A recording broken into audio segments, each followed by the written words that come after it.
Petite histoire en dessin du frontman, chanteur et guitariste de métal, James Hetfield. James Hetfield, avec Kirk Hammett, Lars Ulrich et Cliff Burton, font partie du plus grand groupe de métal, Metallica. Et pourtant, James fut un enfant très calme et discret. Fils d'un camionneur et d'une chanteuse professionnelle, il commence la musique avec le piano classique. Il avait horreur de cette musique sauf des cookies à la fin de chaque leçon. À l'école, c'est le vilain petit canard, car ses parents sont membres de la science chrétienne et refusent le recours à la médecine traditionnelle. Et ne pas faire comme tout le monde lui forgera son caractère de outsider. Son grand frère lui prête sa batterie et sa guitare électrique et il adore écouter Aerosmith. Il sait ce qu'il veut faire de sa vie, jouer du rock. Suite à une annonce parue en 1981 dans le Recycler, James rencontre Lars et fonde un groupe de power metal. Ils hésitent entre Metal Mania et puis non, ce sera Metallica finalement. Kirk vient se joindre au groupe, ainsi que le Cliff. Premier album à sortir, Kill 'Em All. S'ensuivent Ride the Lightning et Master of Puppets et leur morceau live de prédilection, Click and Subscribe.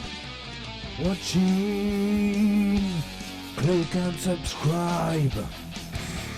1987, James et Kirk découvrent ESP, une entreprise japonaise de guitare électrique pour métallos. James adopte la guitare ESP de type Explorer, celle montée avec les fameux micros actifs EMG de 1981. Le son du métal prend enfin ses lettres de noblesse. Une guitare ESP, un ampli à lampe Marshall JCM, en canal clean et en canal saturé. Pour distinguer chacune de ces guitares ESP, il leur donne un petit nom à chacune. Eat Fuck Sleep, ses activités préférées du moment. So Fucking What, il a le droit d'appeler ses guitares comme il veut. More Beer, quand il fait soif. Fuck 'em Up, quand le public s'endort. Et Hell's Skull, quand il part à la chasse au caribou. Côté look, James se laisse pousser les cheveux et la barbe et porte sa guitare très très bas. Attention tout de même à pas rayer la peinture. Ça c'est parce qu'il a appris à en jouer en ne grattant que vers le bas, sauf quand ça va trop vite. Comme il est assez grand, il plie les genoux sur scène pour atteindre le micro trop bas. Et il trouve enfin sa position emblématique, bras légèrement écartés, genoux pliés. Et les très nombreux yeah pour ponctuer les concerts. Sans oublier les yeah yeah et fuck yeah. Le petit garçon discret a fait beaucoup de chemin depuis.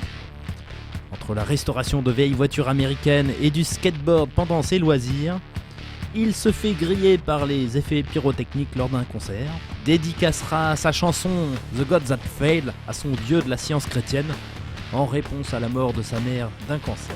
Il écrira Enter Sandman pour se rappeler tous les cauchemars qu'il faisait enfant en attendant le marchand de sable. N'oubliez pas de faire click and subscribe pour plus de vidéos.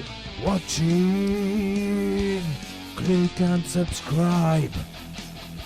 Ni Dieu ni maître, sauf une personne, sa femme à laquelle il obéira et fera une cure de désintox pour la garder ainsi que ses enfants.